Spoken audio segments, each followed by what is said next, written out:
You want to pull up the presentation?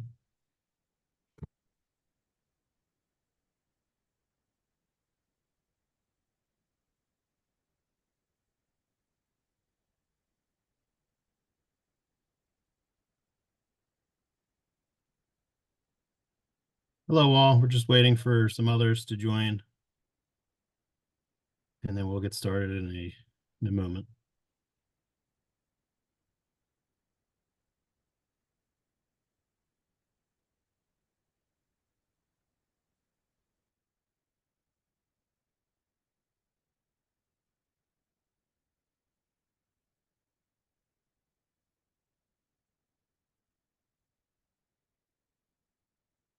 Okay.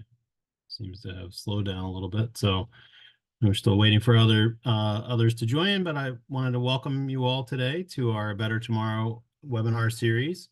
Thank you for joining us, and we have a lively discussion today and presentation, so we're excited to kick that off. If you can flip slides, Caitlin.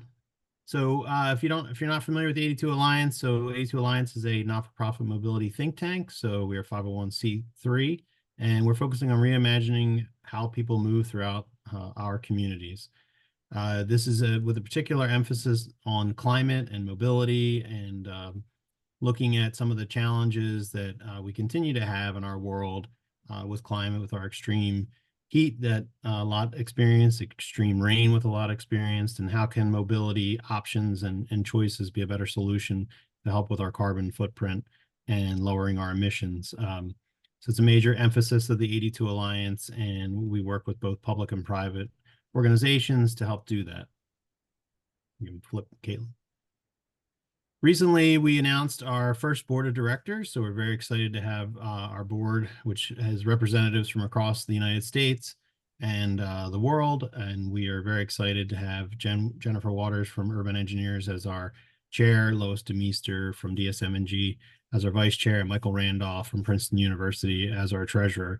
And also excited to have the following board members, Jeff Guzzi, Todd Helmer, Chris Barker, Matt Kaywood, Jane Tavarsky, Jacob Gregg, Julia Wayne, and Kathy Sweeney-Pogwist, a diverse, dynamic group of individuals, and very excited to have them helping us to move the 82 Alliance mission forward.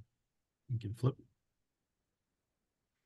We're also we're looking for supporters, members. So if you're interested in helping to support the mission, we have differing levels of champion, advocate, and supporter, and we'd love to have you join us so we can help advance these webinars, to also put on our events that we'll discuss further, and to really begin to delve into research and to focus on the challenges with mobility and climate, and how we can make the world a better place. You can flip. So some of the programs that we're working on, Maureen's going to talk in a few minutes about our Better Tomorrow Awards and our educational program. We do networking events, training, and research. So those are all kind of in development, and we've been doing this as our third webinar this year. And if you haven't seen our past webinars, they're all on our website. You can view those and kind of get a feel for the things that we're working on, and some of the partners that we've been working with. You can flip. And now I'll turn it over to Maureen Farrell, our vice president. Thank you. Yeah, so I wanted to talk about our Better Tomorrow Awards. We are going to be launching these on July 1st. And this is an opportunity. We want to recognize organizations nationally, whether they be nationally or internationally, depending on where they're located, but really looking at all organizations that are making the investments to reduce trips, enhance the built environment, and ultimately are improving equity. We're going to have several categories that organizations can submit an application. This is going to be online. And those categories, it's private sector, public sector, educational institutes, and advocates. So when you think of advocates, that could be anything from TMAs or TMOs, could be nonprofits, could be mobility providers. So really, if you're an organization that maybe you don't know which category you fit under, please reach out. We want to work with your business, your organizations to see how you can be recognized.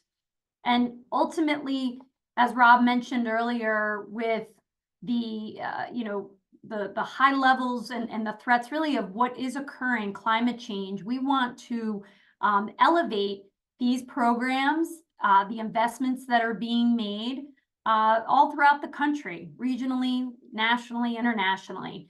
And so that's one of our goals, is really to get the data that organizations are working on and help to really create more awareness and education of what investments are being made, and then looking at how can others be doing this.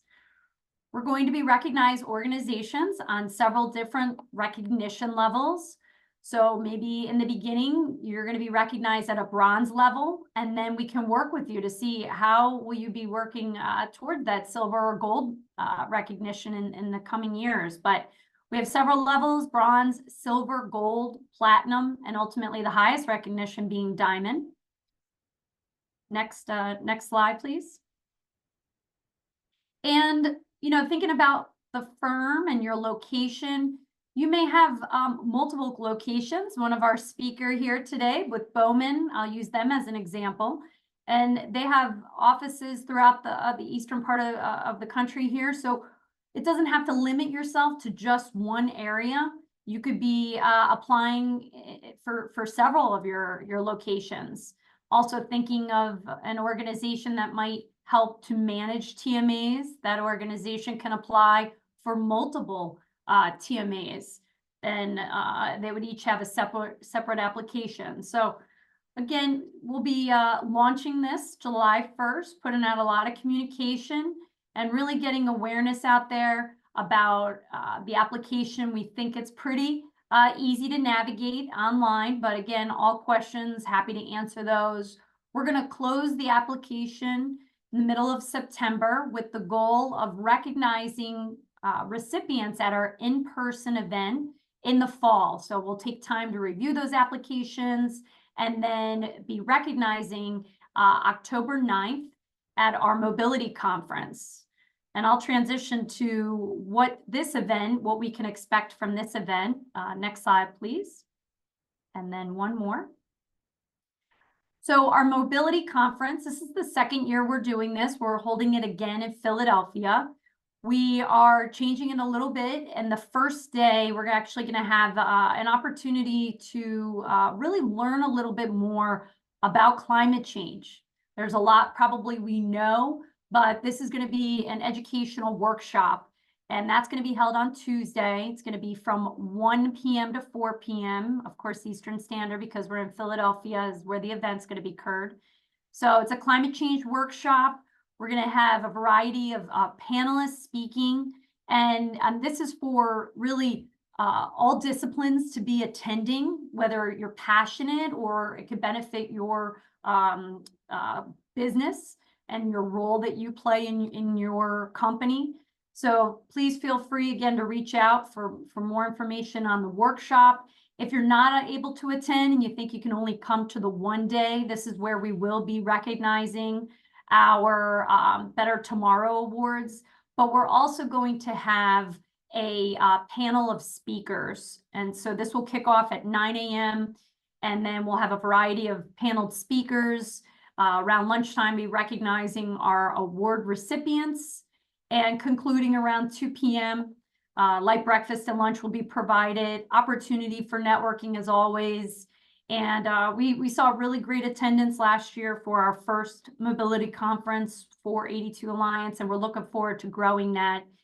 More details to come on panel speakers, and I'd say look for that application again in the next week, and registration will be opening up as well for our event. So thanks for your time, and thank you to our speakers again for participating today. Back to you, Rob. Okay, thank you, Maureen.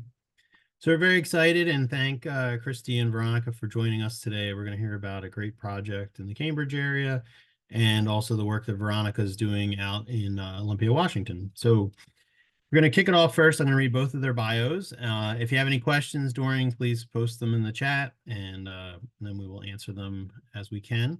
and then or we can ask them at the end as well. So first up will be Christi Apicella from Bowman. She's the New England Service Lead Planning and Project Development at Bowman. Christi has a passion for developing transportation solutions that create more vibrant, livable communities. With more than 27 years of experience, her expertise spans multimodal transportation plans, transportation and demand management, parking analysis, and public engagement.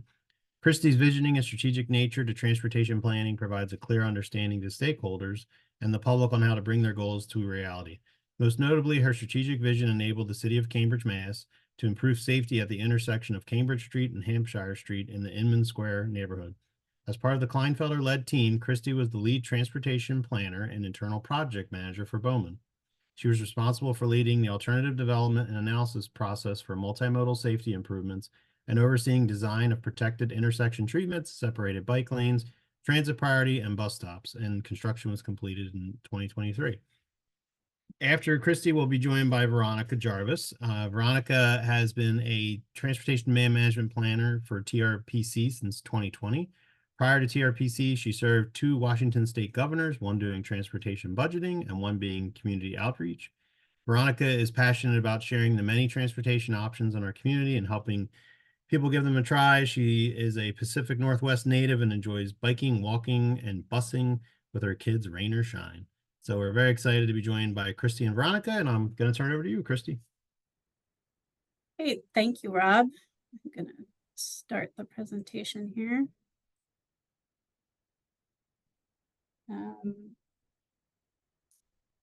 Move things out of the way. All right, is everybody seeing the screen? You confirm, Rob? Great. And if questions pop up or somebody has technical issues, if you could let me know, Rob or Maureen, I'd be happy to address those, but it's harder for me to see as I'm presenting at the same time. So we'll move into our first slide. As Rob mentioned, my name is Christi Apicella.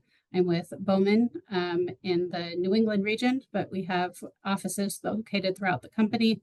The project I'm going to be talking about today is the Inman Square Intersection Safety Improvement Project.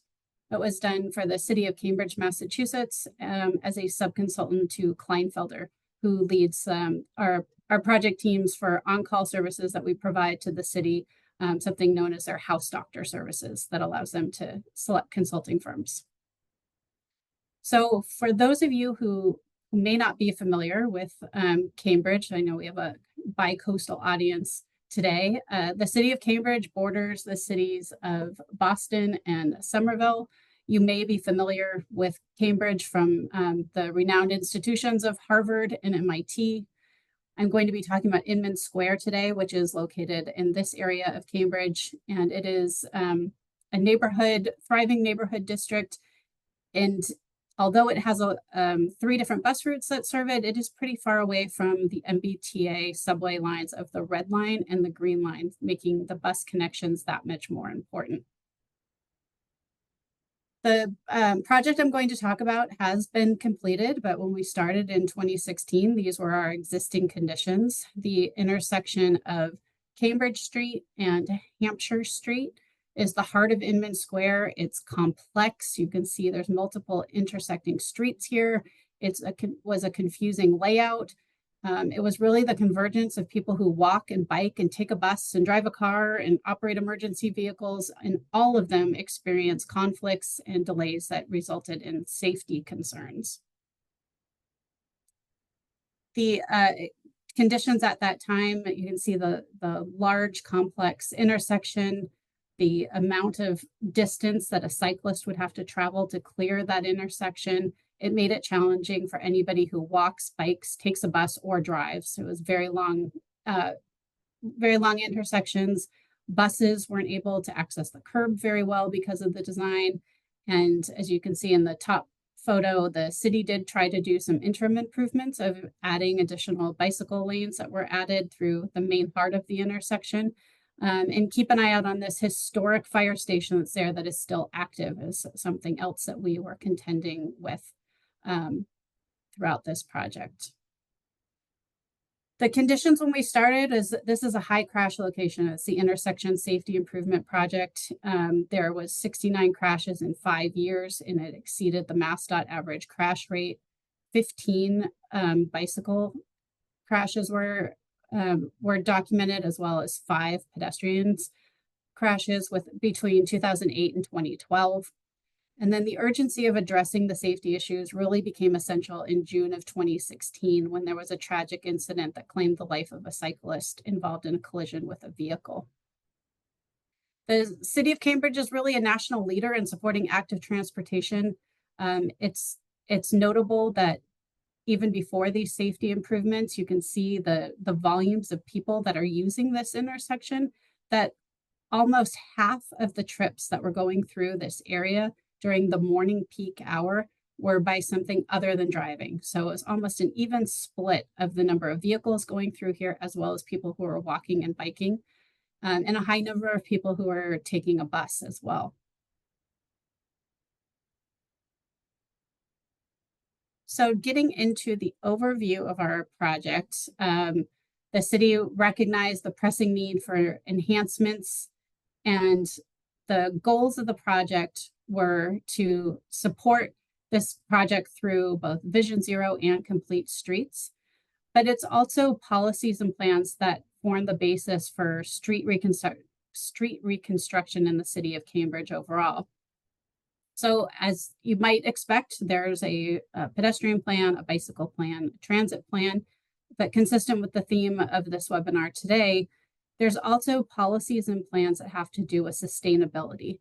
Cambridge has a growth policy and a vehicle trip reduction ordinance with an emphasis on sustainable modes of transportation and ways to improve air quality and reduce gas emissions. They have a climate plan, a commitment to urban forestry plan, and a way to have all of those plans come together and use those policies and plans to provide the basis for their street design processes. They then work with residents and stakeholders on the detailed design options. So it isn't just mobility, but it's looking at that long-term sustainability outcomes as well. The design outcomes for this particular project are the multimodal safety improvements, looking at how people move through the square, not just looking at them as modes, but how do people walk or bike or drive a car or take a bus, and the intersection of how you can transfer from one mode to another one. We also had to look at other aspects of this vibrant commercial district that, as I mentioned, the historic firehouse is located there. So we needed to be able to maintain emergency vehicle access, truck deliveries to support the local small businesses in that area, and commerce was important. The overall character of the area as a residential and commercial neighborhood, and also the subsurface conditions and utilities that impact almost any transportation project when you're looking at changes to the roads and the curbs. The team developed 4 preliminary concepts. Actually, 3 were by the project team, number 1, 2, and 3, and 1 by a local advocacy group. And what's important in showing these 4 options is that really almost any of them achieve some of the objectives of improving safety for pedestrians and bicyclists. And all of them dealt with reconfiguring the intersections, dividing them into essentially 2 different intersections. And keep an eye out for Vellucci Plaza. That's the existing plaza area that changes in some of these options that became also important within our overall design development process. So within those 4 concepts, we looked at how it would impact for people who would walk and bike. And you can see that all of the options show an improvement in green. We also wanted to see what the impacts were for vehicular delay, for using transit, Vellucci Plaza, the impacts on open space, truck impacts, and access to the firehouse. So while all met the ped and bike aspects of the project, there were varying impacts on the other aspects of the project that needed to be considered, or in some cases for the 4th option of doing additional analysis to determine the feasibility. We had a community process of balancing the demands and preferences of residents, business owners, bike advocates, emergency responders, and other stakeholders, and worked with the city to work with elected officials and get input from everybody that was involved. The efforts were extensive and productive, and the engagement process alone has been the subject of other webinars and conference presentations. I could do an entire presentation just on that. It is a challenge for a transformational project. I'm not going to say that we had meetings and everything was great and we moved forward. We had large crowds. We had people we had one-on-one discussions with elected officials, the city councilors, businesses, and we had some people that were very upset and concerned, as you can see in this bottom picture, of Save Volucci Park and concerns about trees and loss of parking, and continuing to have that dialogue with all of those stakeholders to vet all of the different options became really important. So we went through this concept development process, came up with a preferred option that split the skewed intersection of Cambridge Street and Hampshire Street into two separate signalized intersections with a focus on improving safety for all modes. And I have a couple of quick videos to show you to see how this operates and what it looks like when it was done, so you can get a better sense of what everything looked like. One of the tools that we use for both analysis and for the community process is traffic modeling using VSIM traffic simulation. So this was both our analysis tool and also allowed people to understand how the intersection was going to operate. I'm going to move this up a bit to get through it in the time that we have. And you'll see the vehicles going through the intersection, the pedestrians, and the bicyclists.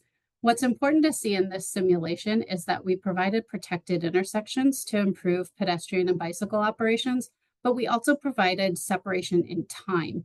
So the dedicated right turn lanes have vehicles that are stopped to allow for safer crossings for pedestrians and cyclists so that there isn't a conflict between those modes. So in both space and time, it allowed for that separation of the different modes. Everybody has their own space to improve overall safety. We added a bus queue jump lane for the morning peak hour. There are 5 buses in the morning peak hour, but only 3 in the afternoon. So allowing for this queue jump for the buses to get a head start during the AM peak to help get through the most congested part of the day.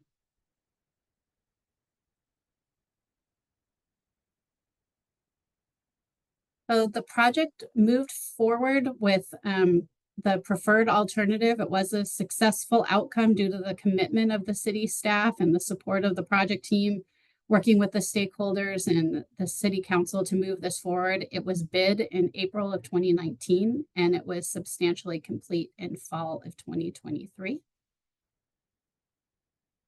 I'm going to give you an idea of what this looked like. This is a video that our marketing department put together and was put together in fall of 2023 that gives you an idea of what that finished product is like today.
So as you can see through that presentation that we were able to address a number of issues through this project that we accounted for the truck and fire department access. We integrated climate resiliency measures. We advanced the city's bicycle plan, dealt with additional trees for climate change, improved transit, and overall has been a success that's been enjoyed by the community.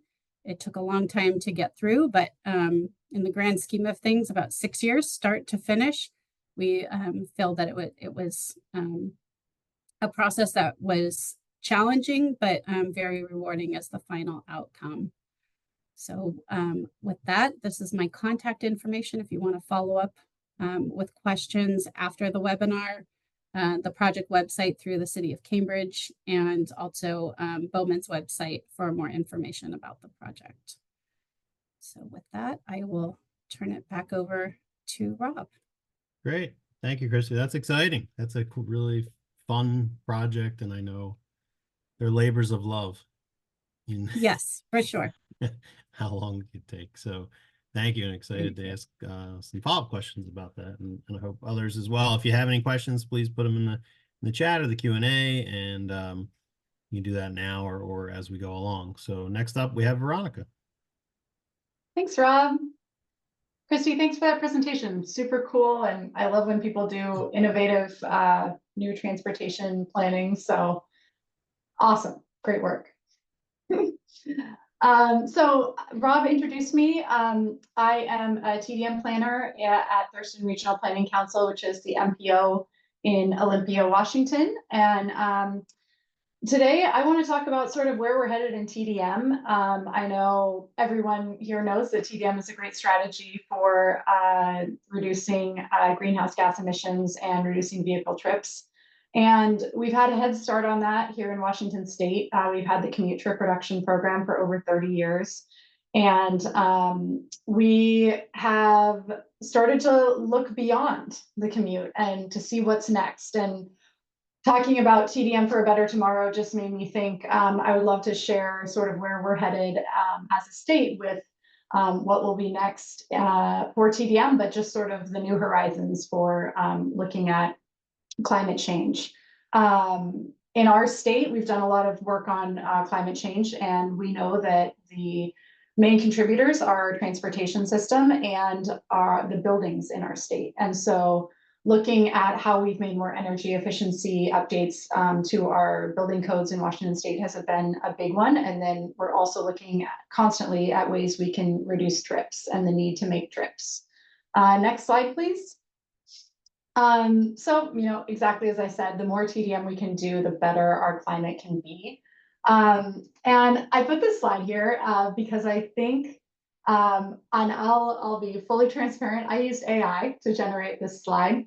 And I wanted to do that because I don't know how we're going to best use AI in the transportation sphere in the future. But I know that it will be a tool, and I want to make sure that we're looking at all the different ways we can use. Oh, Christi, did you have a question? Nope, sorry. Oh, Mistake. it's okay. Oh, it's okay. So I was like, oh, maybe she needs to ask about AI. Anyways, I said, hey, hey, ChatGPT, give me some of the best quotes about TDM and why it's important. And I did feel like these were pretty good. I filtered out some of the ones I felt were not so good, but I think that it's good to hear that other people are talking about TDM, but also, a lot of these people don't know they're talking about TDM. And I think that's part of what we've tried to do more as an industry is make sure people know that transportation demand management can mean a lot of things. It can mean good land use. What Christi shared about is an example of how we can better use infrastructure to support multimodal choices. And my other quote here is about changing the cost of using the roads. The more you can make it advantageous to just use other modes and make driving more expensive, it will help improve our climate too. And we can't build our way out of congestion, induced demand. It's a tenet of TDM. and public transportation is investing in America's future. Here in the Northwest, we're undertaking one of the largest transit expansions, I think, in the nation, if not North America, with Sound Transit's expansion. And it's an exciting time to be in the Northwest, but it, of course, would have been a lot cheaper 20 or 30 years ago. But the sooner you can do more transit, the better, in my book. So I just wanted to share, like, here's what AI thinks we're talking about in TDM, but I wanted to also point out that AI could be a good tool for us in the future when we're looking at how people travel. Next slide, please. As I mentioned, the main part of my job is running the commute to production program for my area. And for 30 years, we've really been focused on the commute, and that's where our funding comes from, and that's what has generated most of our trips. The pandemic turned that upside down, and now as a region, we're all traveling differently. And I really wanted to point that out because there's opportunity there. And I just read an article this morning from INRIX's new transportation data sharing that noon is the new 8 a.m. You know, we don't have the same peaks that we once did.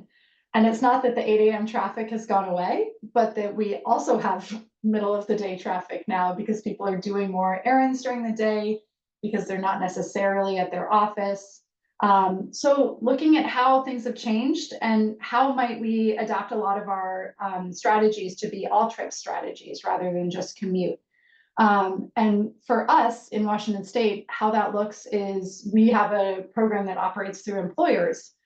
Can we give those employers, as you know, that's currently who we're working through, can we give them more tools in their toolbox to encourage their employees to look at all their trips and how they travel around and make those sustainable trips. Next slide, please.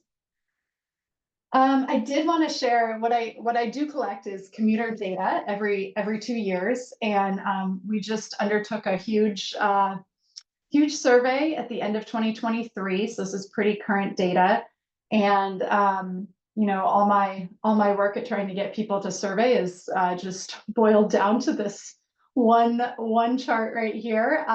But just in case you can't see that, the question is, how is your staff commuting to work? And 57% in the green there is work from home.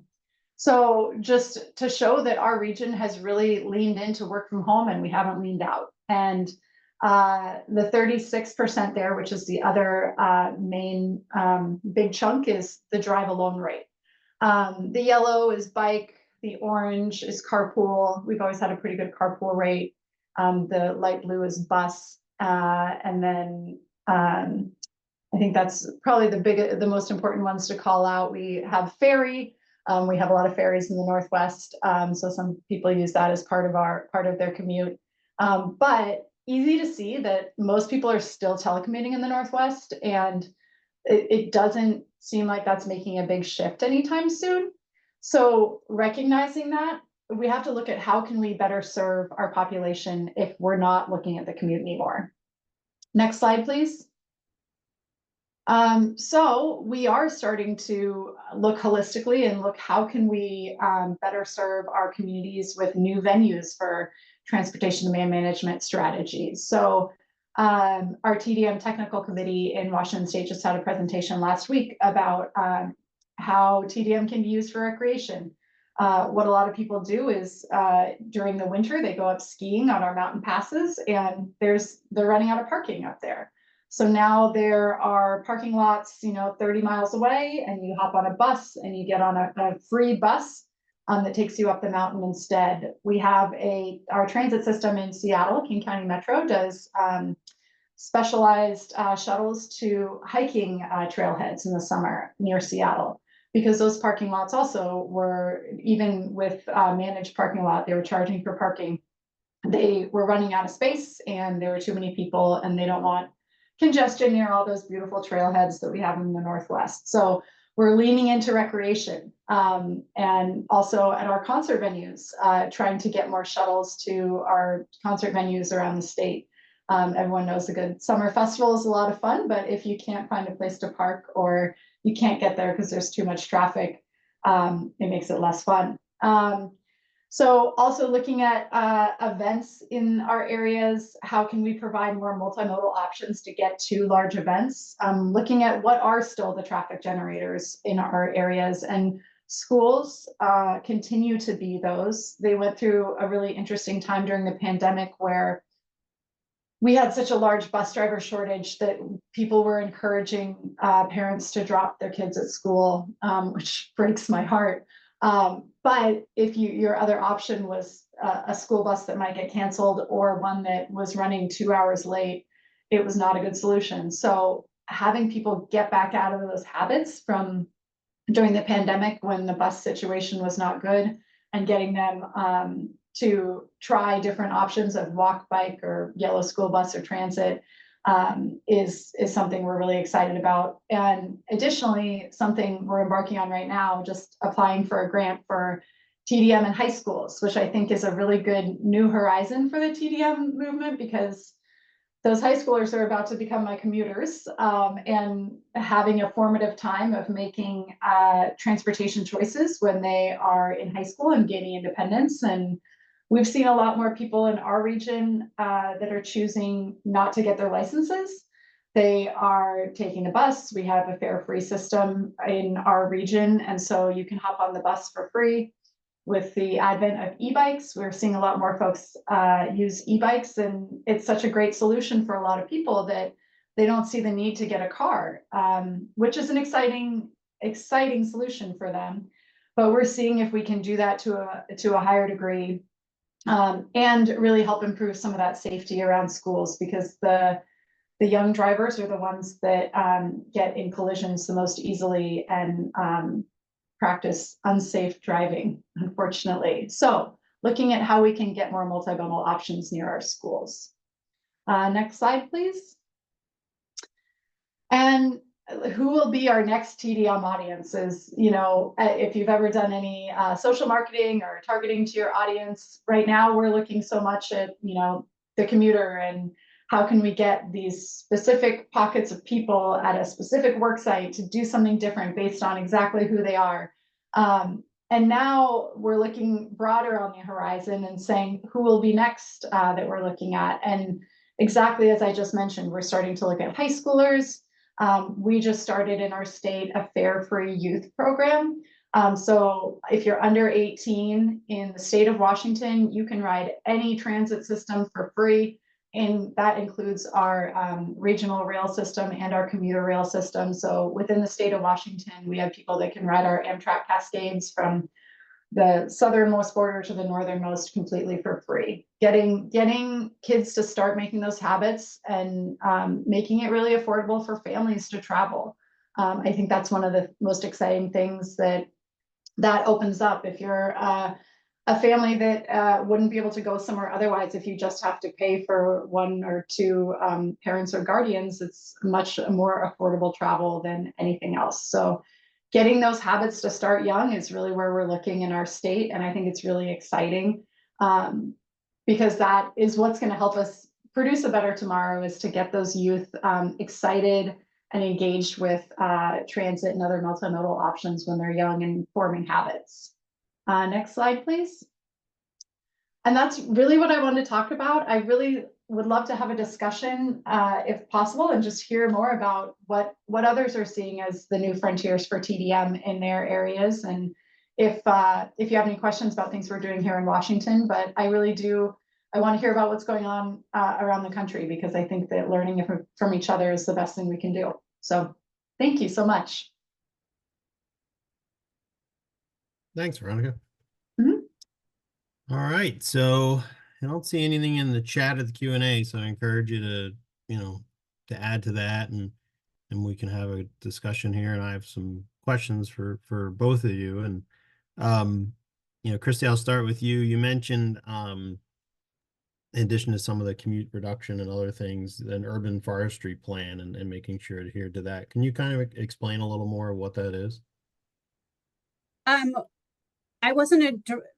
I and Bowman was not directly involved in the urban forestry plan. It was something the city of Cambridge did actually with Kleinfelder, the prime.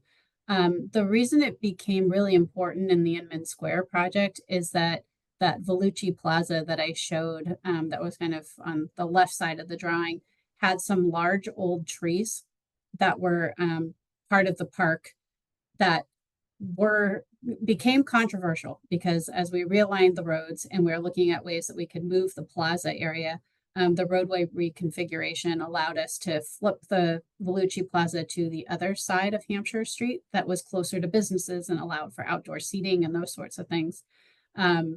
The trees were unlikely to make it through another round of construction. They had already done so. So the arborist was concerned about the overall health of the trees in the long term.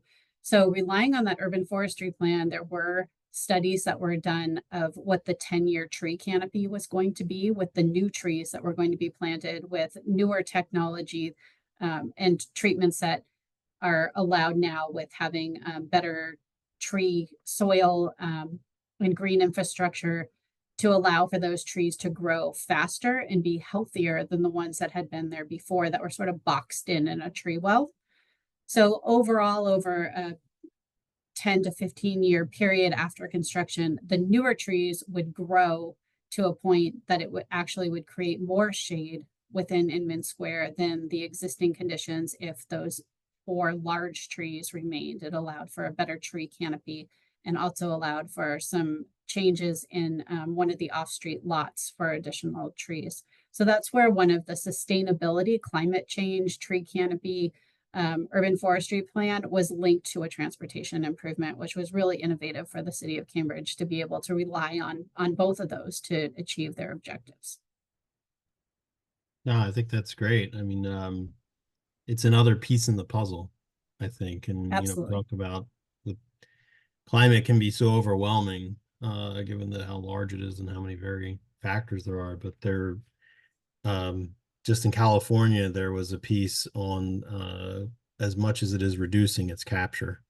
And we need to be working on both simultaneously. And I think that's great to hear. And if that helps the mobility network, and then there's also obviously with the extreme temperatures, you see some of the data with you have the tree canopy, how much that can reduce that heat and for the people that are struggling with that heat. So that's great. So thank you. And then Veronica, it's ironic, you mentioned events and going to events. It just today, the top 3 stories in the New York Times are about extreme heat and climate, and it talks about events. One of the top stories, actually, I think it was on ESPN, was about how U.S. Olympians are bringing air conditioners over to Paris, which is in violation of some of the climate agreements for emissions. And then Politico was about the case the Supreme Court's going to rule on about Chevron and kind of governing emissions and what their role is and what government's role in governing climate is. So I was curious, maybe if you could talk a little more about events and the free transit. What are you seeing? Are people taking advantage of it? Yeah, great question. And I'll probably go too deep, but I'll go for it. We're super lucky in our state that we have a legislature and a governor who are very committed to climate, reducing climate change emissions. And we passed the Climate Commitment Act a couple of years ago in our legislature, and it funded all sorts of wonderful things like fare free transit for youth. And it also allowed for a cap and invest program in our state. And so we have really stepped forward, us, California. Oregon hasn't done anything quite that organized yet, but we have really stepped forward as trying to solve the problem with policy and do something like cap and invest. And it helps provide this revenue source for all these incredible programs that we're seeing in our state. And the youth ride free has been going on for about a year. And we have seen an incredible increase in the youth that are riding our buses. As a way to try and reduce barriers, they're letting a lot of youth on that don't necessarily like in Seattle, you still have to use a transit card. And so you can get one for free, but they're also just letting youth on. So the numbers aren't perfect with tracking how many youth are getting on transit, but even the numbers we are getting are showing an increase. In my area, we have fare free transit for everyone. So we have seen increased ridership. But the Amtrak benefit just started this year, a couple of months ago. And so we're excited to see those ridership numbers in the next few months. But we have really stepped forward with looking at, when Taylor Swift came to town, how many people can we really get onto that light rail, and what other ways can we get people there? It's really phenomenal to see if you have a coordinated system that you're trying to work to get people to one specific place that is well served by transit. You can do amazing things. I'm excited for the World Cup to come here. I know that's happening in a lot of cities. It's something I'd love to see a study on, if we could look at all the places that the World Cup goes and see how people got to the arenas and what we can do better for next time, because every transit system is going to be different in the different cities that are hosting a World Cup game. So I think that that's part of the future, because events are a place people are still going. Events, getting out to restaurants. We're really looking at, in a lot of our region, our light rail transit system that serves Seattle, as well as the commuter rail that serves Seattle, is looking at realigning their schedules to do more midday trips, to do exactly what I was talking about with that noon peak, but then also more weekend and evening trips, because people are still going places, but they're going places at really different times. And working at an NPO, I can tell you that our poor transportation modelers, who have been dealing with the same AM and PM peak for as long as it's been around, it's a huge shift for them, and trying to figure out how to best align the transportation resources with when people want to travel is a moving target right now. And but we're trying new things, and I think that's really exciting. So. No, I agree. That's great. Thank you. Yeah, the free transit ridership, I feel often gets lost in the benefit gets lost in the how do we pay for it, how do we subsidize it, Yeah. which is important, but I think it can be figured out. Yep. So thank you. So Larry posted a question for both of you. So if Christy, maybe you want to answer this one first, in your opinion. So since free and low cost parking is a major obstacle to getting people to switch their mode, can you both address how they are addressing this issue in the work to promote sustainable travel modes? Great question. In Cambridge, they're very proactive in reducing parking demands. They have a vehicle trip reduction ordinance, their PTDM ordinance, parking and transportation demand management. So new commercial developments over 50,000, I believe it's 50,000 square feet, have to put in a PTDM plan that shows how they're going to offset their parking demand by providing transit subsidies, walking and biking. The work that we are doing in Bowman, generally for our public transportation projects, is we're rethinking what happens at the curb. So we're not just talking about free on-street parking or reduced on-street parking, but how is that curb space actually being used? So starting to use things like loading, and maybe that is for a truck delivery, maybe it's for a pickup drop-off, somebody who is not in need of an accessible parking space, but maybe they can't walk a long distance, so you use a short-term spot, and improving those pedestrian connections between where the existing parking facilities are and the front door of where somebody's trying to go to make that a more pleasant and safe pedestrian environment. And also improving transit and using that as a primary curb space user of how does the bus get to the curb to improve operations for bus operations, to encourage more people to use that as a strategy. And then finally, another recommendation we've looked at is kind of flipping the script on what the parking ratio, but the parking cost might be. So if you're trying to reserve those prime on-street parking spaces for customers to support the local businesses, maybe it's more expensive to park on-street, and your lower cost is actually in a parking garage that's further away, to incentivize people to park for a longer period of time that might not be right in front of the front door, but provide for that somewhere else that parking already exists, and then figure out the ways to help get them to the heart of downtown and their origins and destinations. I'm sure Veronica has a lot of TDM methods of how to shift from parking demand as well. Yeah, and Larry, thanks for the question. I'll talk a little bit about where I am down here in Olympia, and then maybe a touch about their methods in Seattle. We're pretty different. We're a very suburban area, and our major employer, if I didn't mention before, is state government because we're the capital city. And there's a huge parking garage that that serves our capital campus. And one thing that is an exciting shift is that they recently built a new building adjacent to campus, and they built it no parking. And they said these people can find parking within what is already available, or they can take the bus or find another way to work.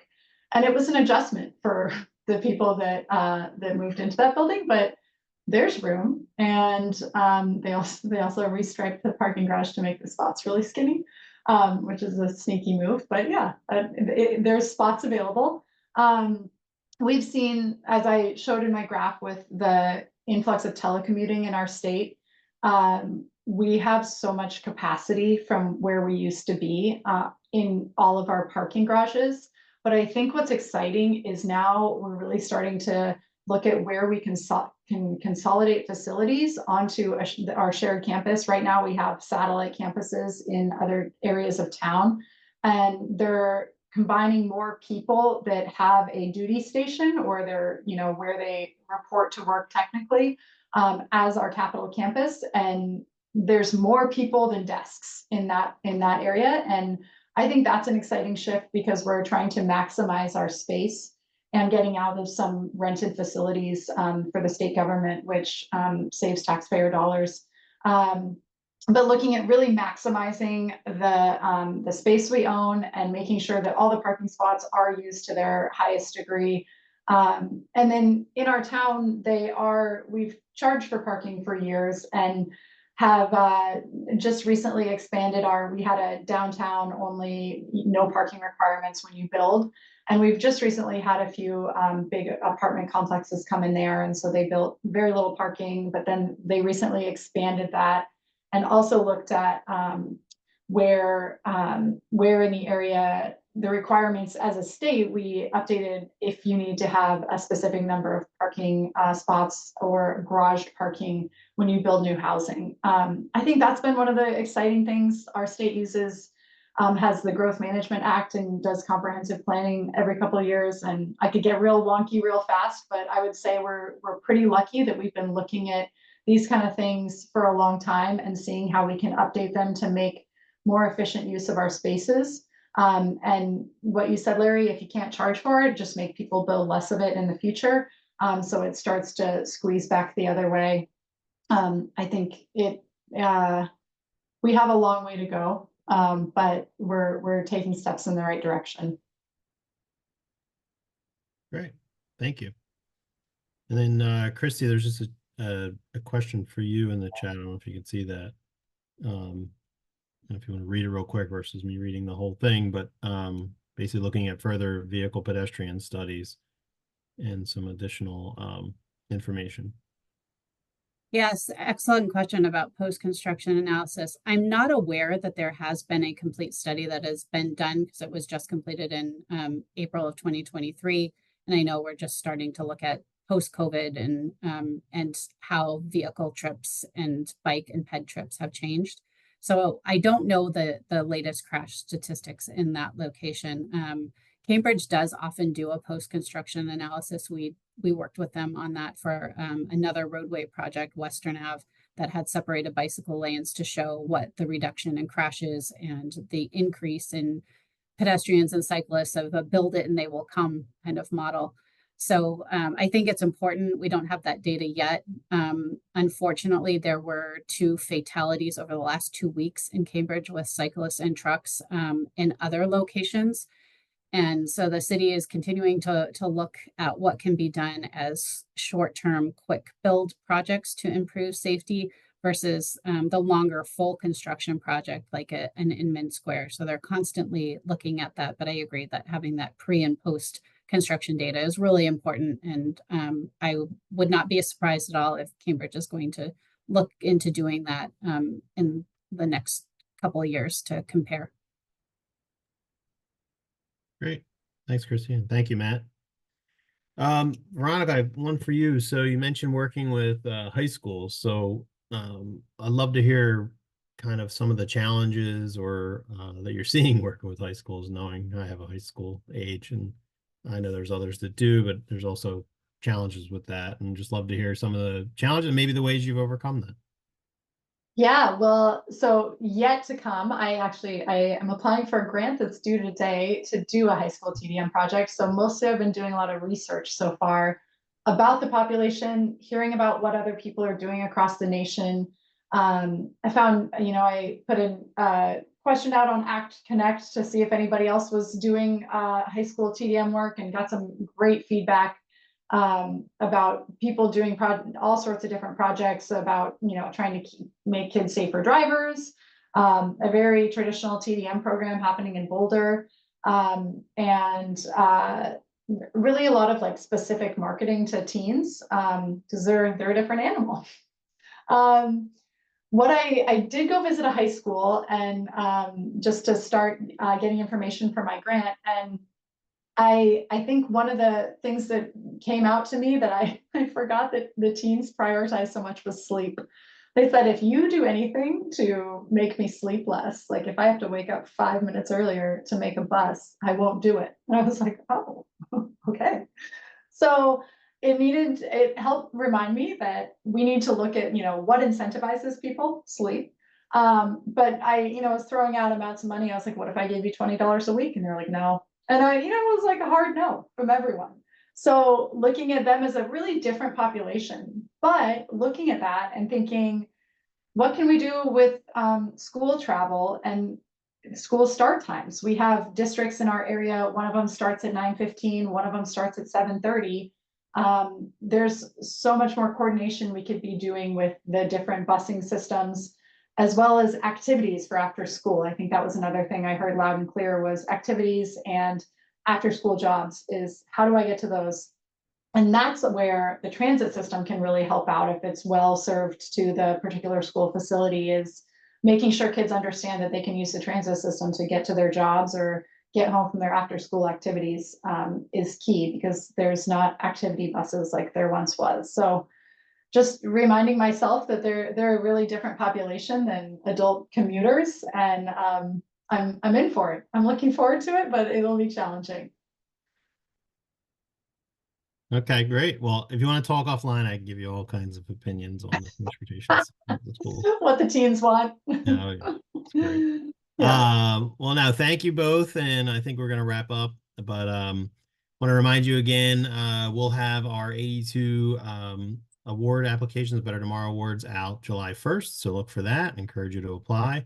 And with our event in Philadelphia, October 8th and 9th. So hopefully you can join us. And I just want to thank Christi again. It's a great project, and you guys have put together a great model and lots of really awesome components there. So kudos to you and all the work that you and Bowman have done on that. Great. Thank you. Thanks so much for inviting me to be part of the panel. I appreciate the Sure. opportunity. Thank you. And thank you, Veronica, as always. And Veronica and I work closely together with ACT, so we get to see each other a lot. So thank you, Veronica. You're doing great work there. And Washington State's often a model state for a lot of the creative programming that you all do, and usually ahead of it. So keep it up, keep pushing, work with those high school kids and others, and you're doing great things. So thank you. Yeah, thanks, Rob. Thank you. And all right, well, that'll wrap us up. Thank you, everybody, for joining us. And please let us know if you have any follow-up questions. Feel free to email, reach out, and thanks again. And we look forward to seeing you next time. Have a great day. Thank you.